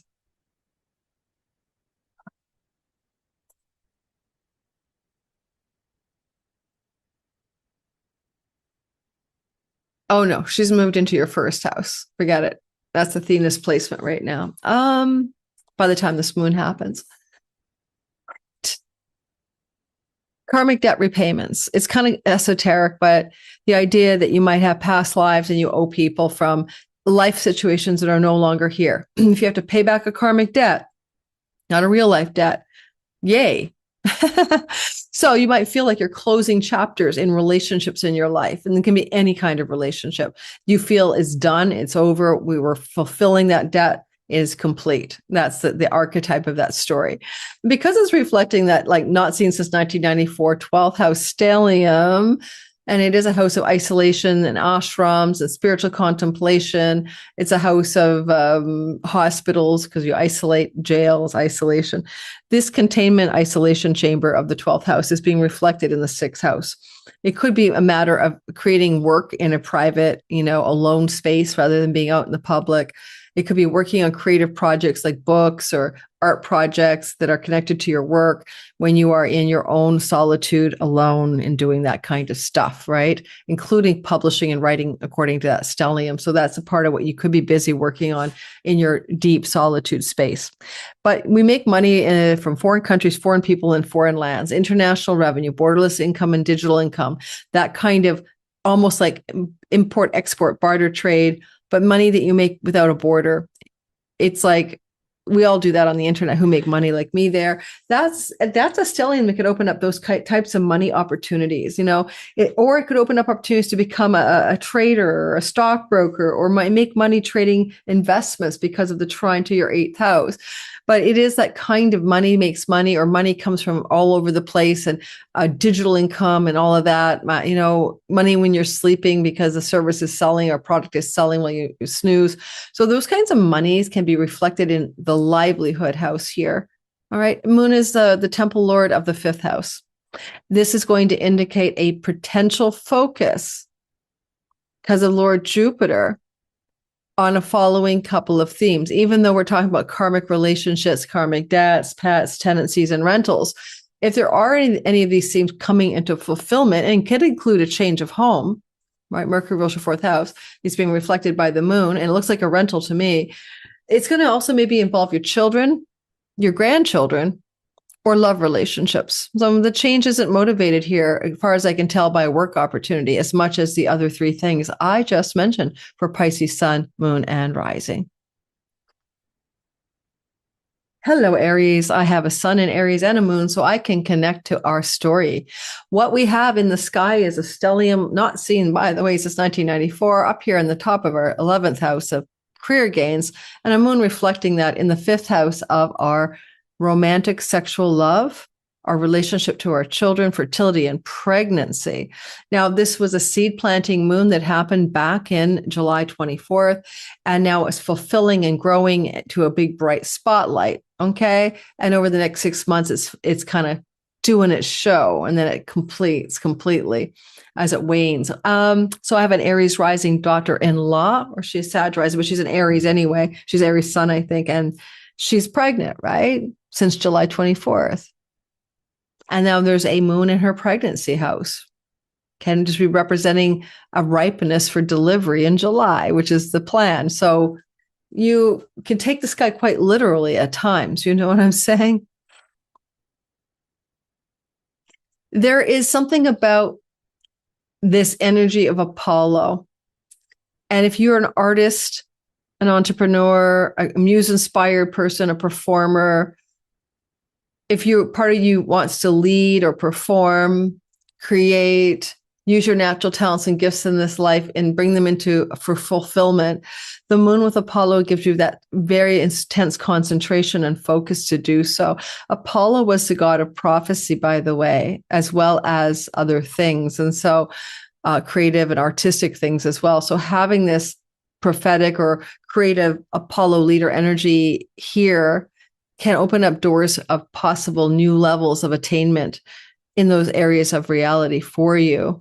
And if you do have prophetic or psychic abilities with Jupiter in the house of the family line, the temple of the moon, if they increase naturally and you become better at it, because the 5th house is the talents you're born with, then this is happening. Jupiter's expanding your access to the ancestral upline. It's like, or if you want to consider it like,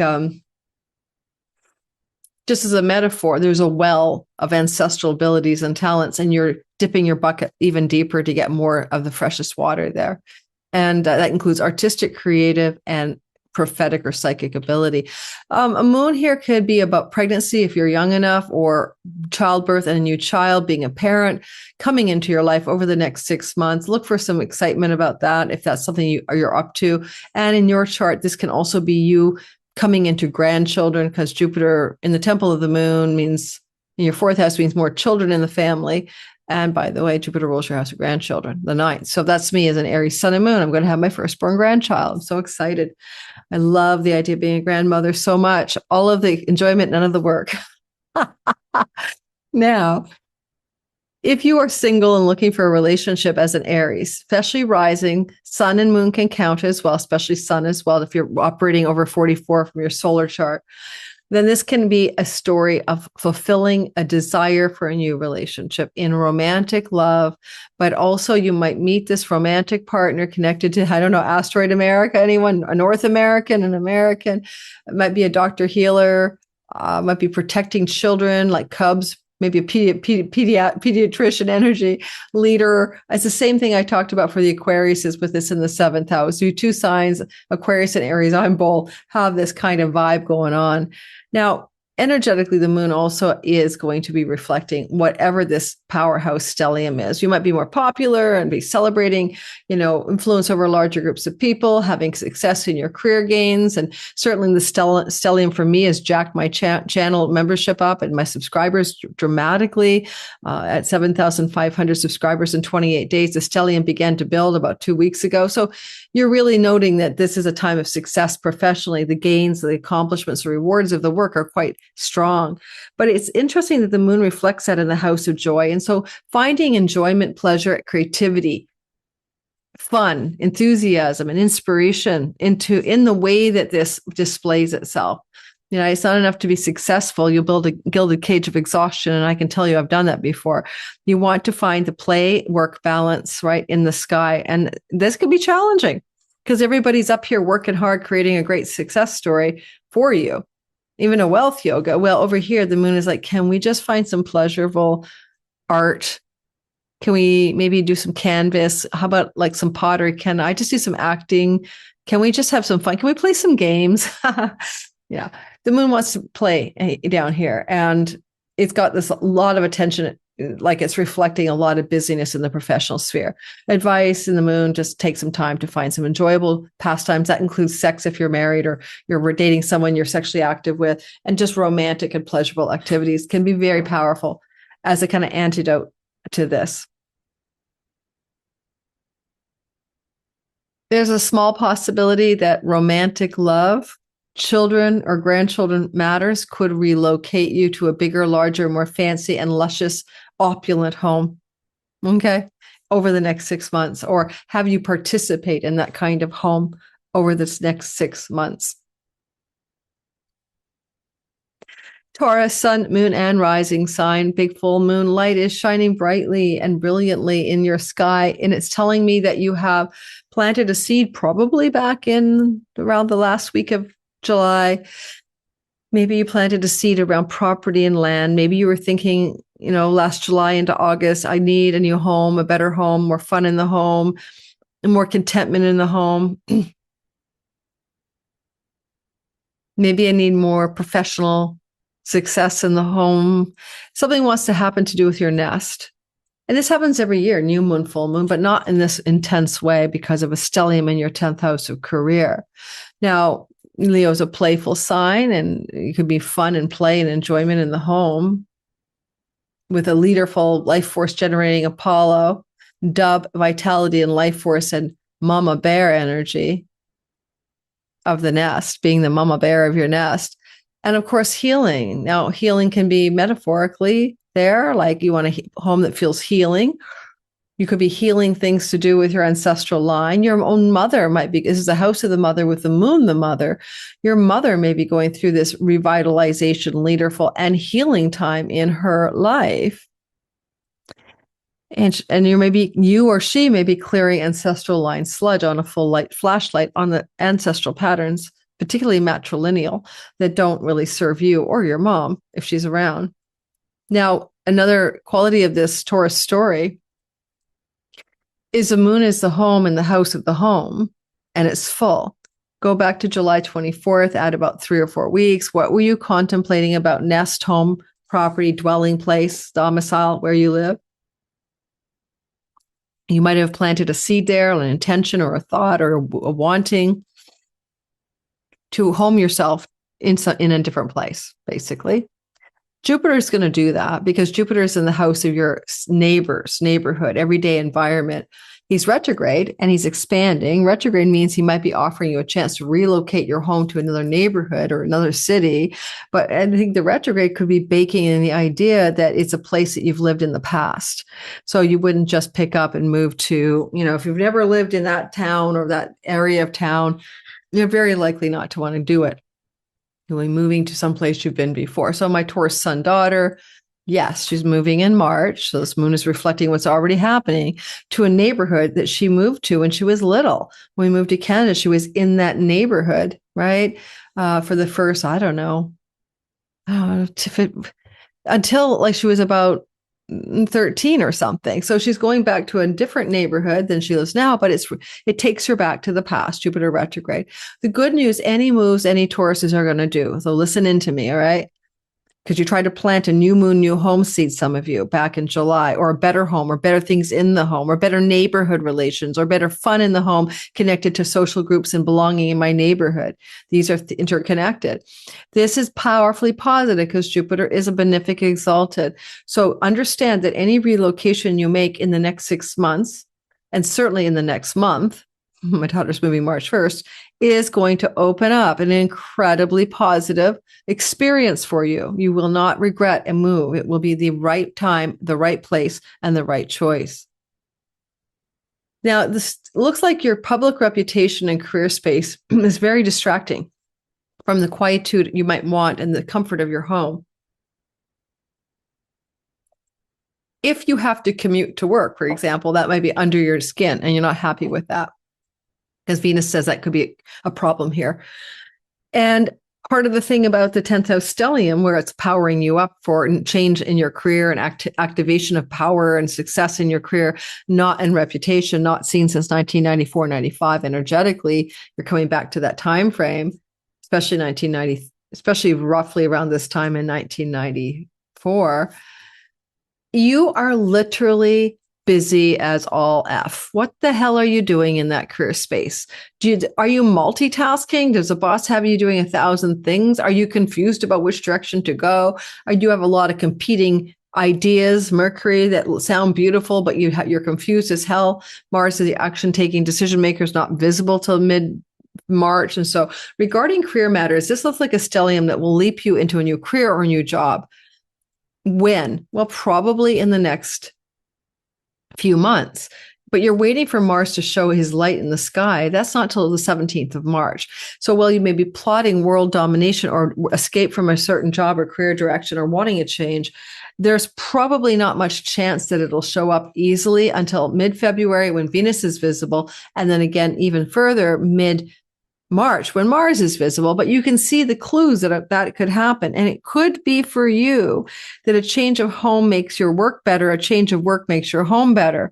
And it can be both. You guys are under both. I could change my home, I could change my job, and I can change my career. Look at me go. These are the stakes of the chart.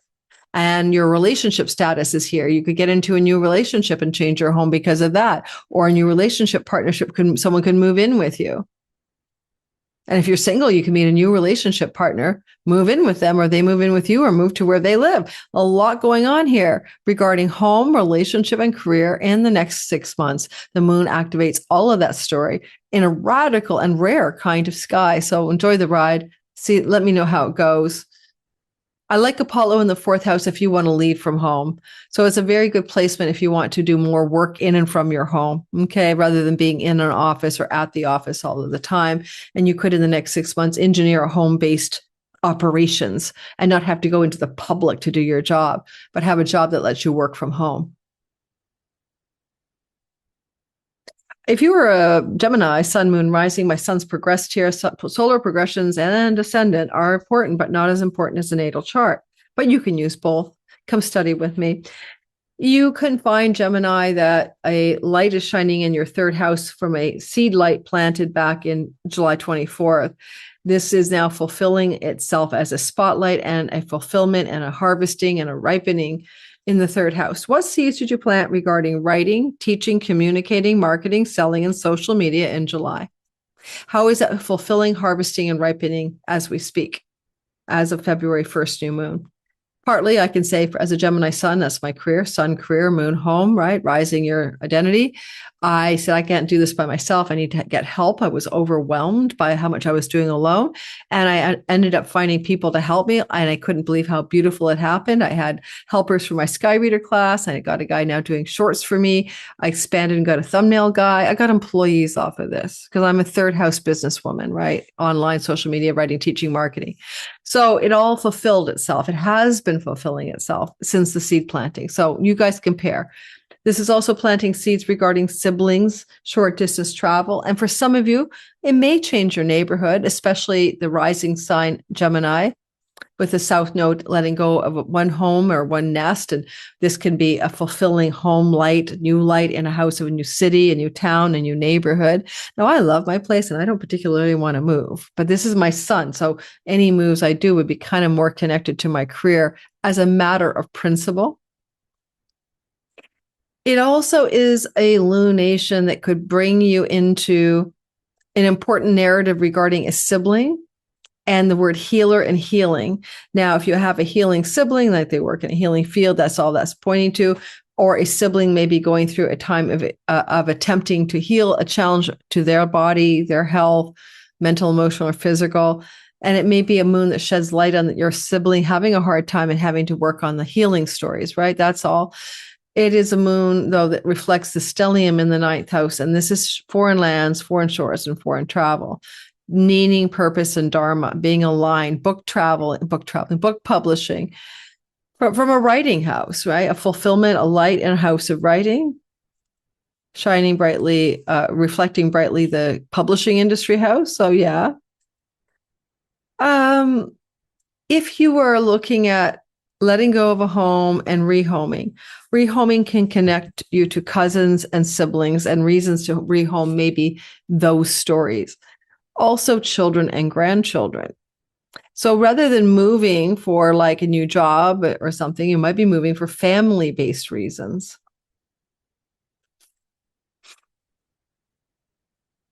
If you have any kind of desire to be an entrepreneur and you're not one at this time, to start an entrepreneurial business under the sky is okay. It could work out very beautifully for you. So don't be feeling like you're stuck if you don't like job, work, career, especially if your job is international or global. And your moon just wants to be home in the neighborhood, going to the pub, the restaurant, maybe the movie theater, hanging out with the local crew, friends in the neighborhood. And yet you're so busy up here, especially for anyone who works in education, publishing, or has a career path that has the word global or international, like director of global sales or something. You are very, very busy up there.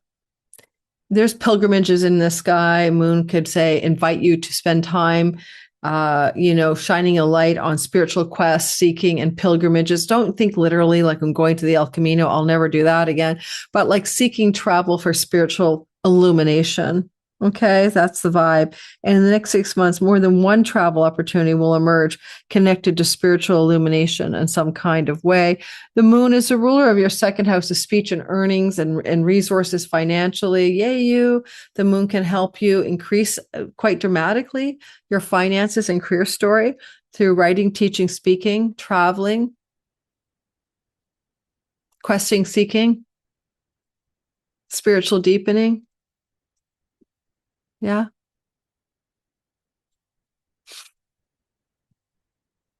You could complete something in the next 6 months, complete the book proposal, complete the course project, the website, the teaching, the studying, the learning stories, fulfillment, completion. Go back to July 24th. What seeds did you plant here?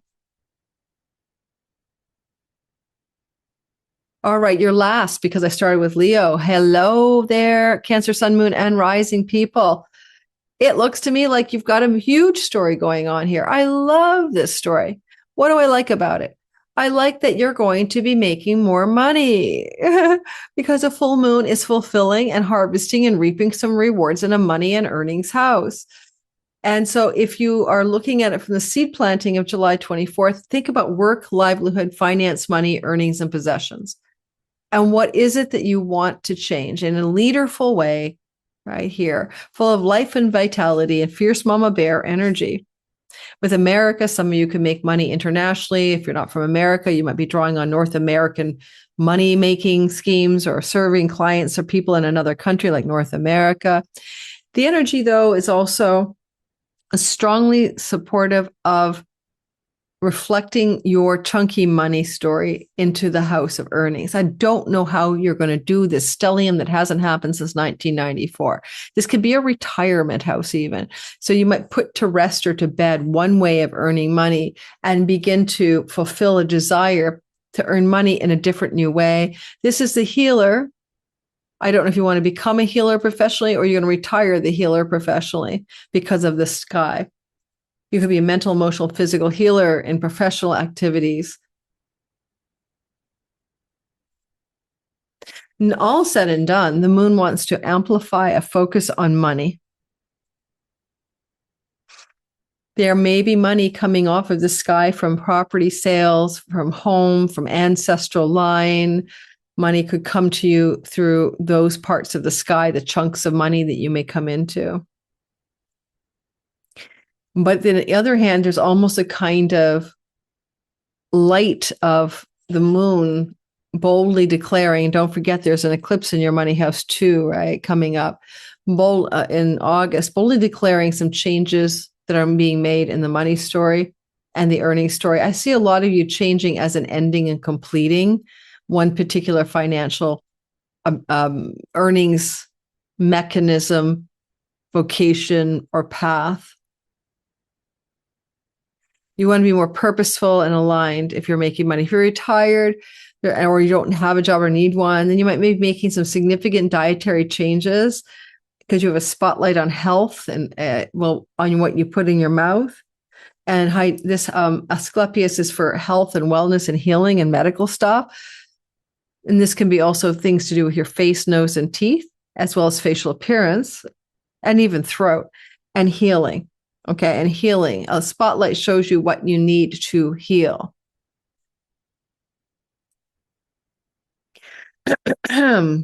Secret plastic surgery that no one knows you're having. Yeah, unfortunately, yes, probably. Venus, the goddess of beauty, hiding in the hidden 8th house. Some of you may do that. I wouldn't suggest that's the best thing to do, but if you want to go for it, do it. Not until Mars is visible March 17th. He's an invisible surgeon, ain't good. I want to address another part of it, like Jupiter is in the temple of the moon, and the moon I got some Jupiter juice in her kingdom. From Jupiter's perspective, of course, it's about the money because that's your sign. And from the moon's perspective, it's about deeper spiritual truth, wisdom, and enlightenment and deep knowledge. So there's a kind of a two-way vibe that I'd say this moon could fulfill your desire to follow to take a path in vocational and earnings and resources connected to a deeper spiritual impulse within you, truth, knowledge, wisdom, enlightenment even, and allow for that to open up new doors for you professionally. And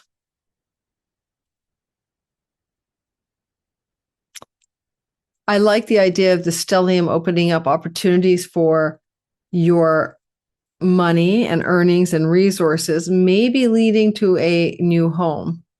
If there is, it's connected to children and grandchildren, more likely than not. And the possession of the second house fulfilling itself in 6 months as I possess a new home. Well, you could possess a new car too, but Venus in that 8th house stellium of mortgages and banking rules your 4th house of home. Mars rules your house of children. Changes of home connected to children, grandchildren. Venus exalts your 9th. And children, grandchildren, maybe romantic partnerships and a need or desire to possess a new home, a fulfillment of a desire to possess a new home within the next 6 months. Did you actually have any thoughts or niggling thoughts after the new moon in the 3rd week of July that maybe a new property would be a good idea for you, or changing your home would be a nice idea? Because the south node here is a surrender, release, and letting go of the neighbors, the neighborhood, the local environment. And so there's a potential for some of you, you've already moved even because of that. Maybe you've already changed the city, town, or place that you live since July the 24th, but there's another layer of that can still unfold here over the next 6 months. So hopefully that's useful. Let's talk about the outro. We're done with you. Thanks very much, Cancer. I wanted to talk about the Mandela Effect. It came up in a group of my Patreon community on my VIP teaching room. And we had a great discussion about it. And it was relative sort of to the astrology, but it's a very nice informal energy when you get in a Zoom with me at Patreon and we get to connect. And sometimes I can't stop talking because I love that group so much. I love the gathering spirit of that so much. But one thing I will say about it is that energetically, the Mandela Effect is going to be something that we're going to understand more deeply astrologically as we get Neptune in Aries with Saturn. Because now we're going to be seeing what this frontier is that's reflected by what we call the Mandela Effect. What is a Mandela Effect? Well, first of all, people think when CERN's Hadron Collider smashed the first bitty bits together in this big circle in Switzerland under the ground of particles accelerating, that it was connected to the beginning of people recognizing the Mandela Effect after 2009. And I never, ever ever had a Mandela Effect experience, which I'm about to describe, until after 2009. The first time I think I knew about it was 2013, 14, 15, around there. 2014, 13, 14, 15. And then I realized I'm a part of the Mandela Effect. So what happens is that people thought Nelson Mandela died in prison. He didn't, and didn't become an old man and lead South Africa. And a lot of people remembered that. That was their memory of Nelson Mandela's real life story. But with that are other memories that have been misappropriated or lost. Like, is it the lion laid down with the lamb? Is it Jiff or Jiffy period? Is it the lion laid down with the lamb or the wolf laid down with the lamb in the Bible? You tell me right now in the comments which it is. Go lion or wolf. Is it Jiff peanut butter or Jiffy peanut butter? Tell me in the comments, Jiff or Jiffy. Did the Monopoly man have a little monocle, a little one-eyed sunglasses? Did Pikachu have a black tail or a white tail? Like, did he have a black tip to his tail or not in the Pikachu, stuff? Cartoon / what do you call those cars? I can't remember the name of them. Did We Are the Champions, My Friend, the song by Queen? Did it have a refrain called Of the World or not have a refrain of the world? Now, I could go on and on and on and on. There's so many brands that are out there. Did Fruit of the Loom have a cornucopia, like a little horn of plenty, or did it not? In my memory, it did. So I remember Jiffy. I remember cornucopia. I remember the monocle. I know I was a born again Christian. Okay. I was a Pentecostal even for 3 years in my 17 to 20-year-old state. I remember that the lion in those days, a lion shall lay down with a lamb. It's not with a wolf lying down with a lamb. And I know my Bible for 3 years of Bible study. And also the other things like Berenstain Bears. I read Berenstain Bears, Stein, S-T-I-N-E. That's a Jewish name, for God's sakes. Berenstain Bears. Read it to my kids, both of them. All the series of the Berenstain Bears. No, it's the Berenstain, like S-T-A-I-N, Bears. So these weird things are funny because there's a segment of the population like me, my children, my former husband, who remember the way it was. And somehow it changed, and it's continually changing. There's new Mandela effects continually spitting out of whatever space-time continuum rift. Maybe the Hadron Collider created breach of space-time reality, emergency. Let me know what you guys have. Now I'm going to tell you my own couple of personal stories and friends' stories, because really what the underlying mechanism of it is splitting realities, right? Timeline shifts into another timeline. So if you can remember that you were in a timeline where it was Jiffy peanut butter and now it was Jiff, fine. Most people don't. Most people don't remember the old way. It's like they have amnesia about how it was. There's a segment of the population who remembers the old way as they have to also live in the new way. So we might say that those people, for whatever reason, maybe they're more intuitive, better pineal gland function, maybe they're children of light, according to Ra, who came to rescue the humanimals. Who knows what we are, but we remember the old way. And in my life, I'm surrounded by people like me. I tend to attract that type of person. So here's 3 stories for you. First, me, and then 2 friends of mine. I go off to a big adventure in Scotland, and I have a big quest, and I have a spiritual awakening, a little mini bubble of awakening further spiritually. And I had a mystical time, and on the Isle of Skye and the fairy pools, you guys know, right? Isle of Skye, you guys are amazing. And I was like in a state of a perpetual enchantment for 3 days. Okay. I got home from Scotland in 2012, and I went to my car, I sat in my car, and you know how you code on the punch on your radio? Like, this is the station I want to go to. Well, they were coded in. And one of them was one of my favorite radio stations, Espace Musique, which is a French radio station about, good music in French. And I used to always just push that button, okay, CBC radio, click it and listen to French music. Well, guess what? I clicked it and there was nothing there. Static. Well, that freaked me out.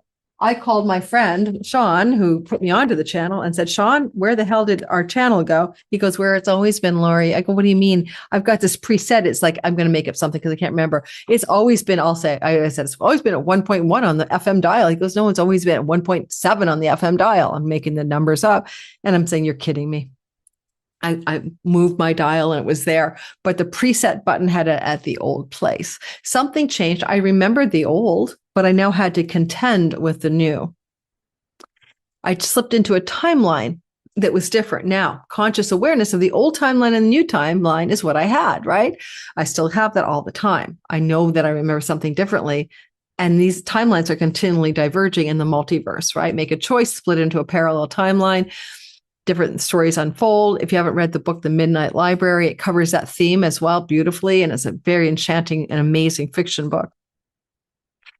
Or like Sliding Doors or whatever. Now, the other stories I have are amazing. I have a girlfriend from New York City, or a woman I know, and she went to Peru on a trip that I went on. And I think that would have been 2000 and that Peru trip, would that be 2013? Anyway, when she got back from that trip to Machu Picchu in Peru. So I think I'm noticing a lot of times major timeline shifts happen when we travel far away on mystical, spiritual trips. And if we have a shift, we all did San Pedro. She might have had a psychedelic experience. So coming back from that trip to Peru, she got home in Manhattan, Upper East Side, place she lived in. And she went in her home and she saw a tree outside her Manhattan brownstone. And she's like, it's not just hers. It was like apartments in the building. And she's like, why is there a tree here? How could they plant a mature tree? Can you do that? This is too large to be planted. In the 3 weeks since I've left it, it's not a sapling. Then she goes upstairs and she crosses a neighbor as a walk up. She crosses a neighbor leaving with her dog. And she's, oh my God, you got a dog while I was away. It's a big dog. And the neighbors have always had this dog. What are you talking about? Then she goes into her home and she's got a bowl of keys and, where she kept most of her keys. And she looks through the bowl at some point. She was like, I don't know what these keys are. There's a set of keys, a couple of keys or something. She doesn't know what they're for on a ring. And when her sister visits a couple of weeks later and she says, do you recognize these keys? Her sister says, those are for Dad's cottage in the Catskills. And then she said, no, we sold that years ago. And her sister said, no, we never sold that. What are you talking about? Okay, one more story. My friend Joanna went on a faraway trip. I don't remember where she went. She went on a journey. I think she went on a mystical journey. Egypt, Machu Picchu, who knows? But it was like kind of trip, same vibe. And she came back to Vancouver, Canada. Now she's a lawyer and she's extremely left-brained. And she got back. This is probably told me this around 2014, 15. She got back from her trip. And when before she left, there was a burned down building in her neighborhood, like a house or a store had burned down. And when she got back, it wasn't only burned down, it was fully there. Like there was the whole building. It had not burned down. She was like, what the fuck happened? And then she had a series of other things. But that was the slam dunk, right? It was there. It had never burned down in this timeline that she moved back from her trip to.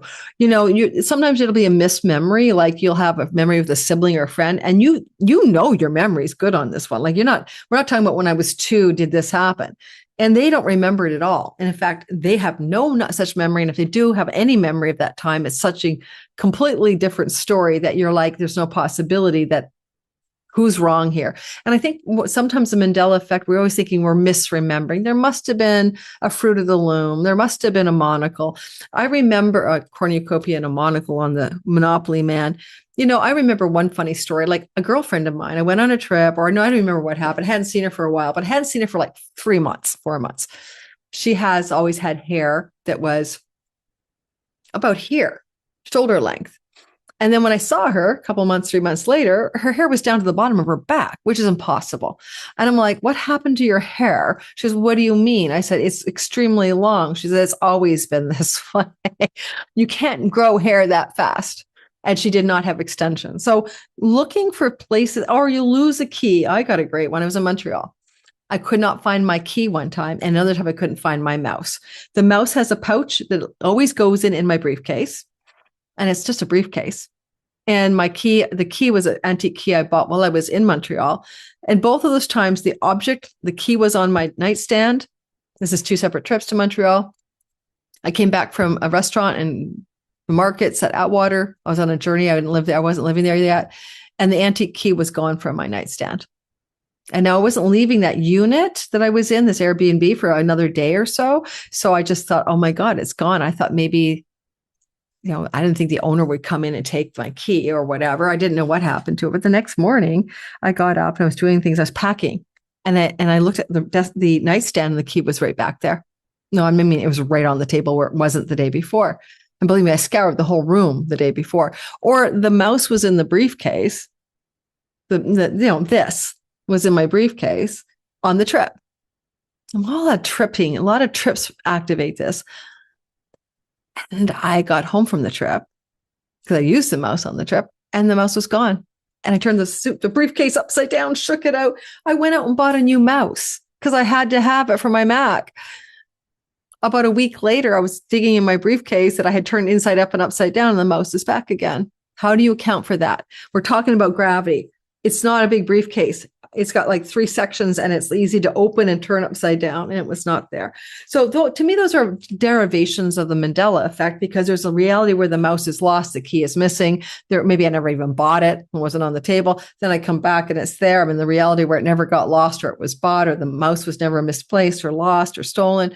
Okay, tell me your Mandela effect stories in the comments. I'd love to hear them. I think I'm going to start a new thing. I kept saying I'm going to do it, and I haven't. If you have a really good Mandela effect story in your own life, please put it in the comments, and I'm going to read 2 or 3 of the best of the stories at the beginning of the video for Sunday, and start my videos with, on the outro last week, we talked about the Mandela effect. Here are some amazing stories people reflected back at me. And that'd be more fun for me as a YouTube creator than anything else I could do right now to keep my spirits up about doing this kind of astrology for you. So don't forget, if you have this story, if you've never had a Mandela effect, a story, I wonder before, if you never had the experience of the Mandela effect, and it's completely new to you, just Google it and start watching video rabbit holes. It'll shatter your reality. But maybe once you know that it exists, you'll notice that it exists. So I don't know if it's a predisposition of the pineal gland, or if it's a genetic thing, or why some people have this ability to remember the old and not others. I mean, there are fucking theologians who go, I'm a freaking priest or a pastor. I know it's the lion lay down with the lamb, but for years it was the Bible says the wolf lays down with the lamb. Now, sometimes I've seen the Mandela effects flip. We are the champions of the world. There is no of the world. And back when I recognized that the whole Mandela community was all up in arms around 2014 about where the of the world happened, we were all looking through everything we could find archivally and couldn't find any cases of anyone saying of the world, singing it on Genius Lyrics, on concerts, on what do you call it when someone does covers. But then 6 months later, we started to see it popping back up with of the world. But then people tell me it's gone again. So talk about a coin flip. Last one. I am your father, right? That's the Star Wars line. And it's Darth Vader. And he says, Luke, I am your father. Yeah, that's how I remember it. That's how a lot of people remember it. You know what the movie does now? No, I am your father. And the screenplay shows that, and the movie shows that. But there was the guy who played Darth Vader. He was on a talk show, and he was redoing his lyric. And during the Mandela Effect discovery of this glitch, you could still watch him on a talk show saying, like to Johnny Carson or somebody, Luke, I am your father. So it's almost like a glitch that wasn't scrubbed in the Matrix. I don't know, probably if you watch someone on the same talk show now, it's been fixed, right? Are we in a simulation, or are we not in a simulation? Tell me your Mandela effect. If you don't experience it, maybe you can experience it by being aware that time is not one line and we're flipping around. And maybe the CERN collider in 2009 rifted space-time, and here we are. The Mandela effect is a thing. Ciao, guys. Take care. I'll see you on the next video. Mwah. Like, subscribe, hit the notification bell.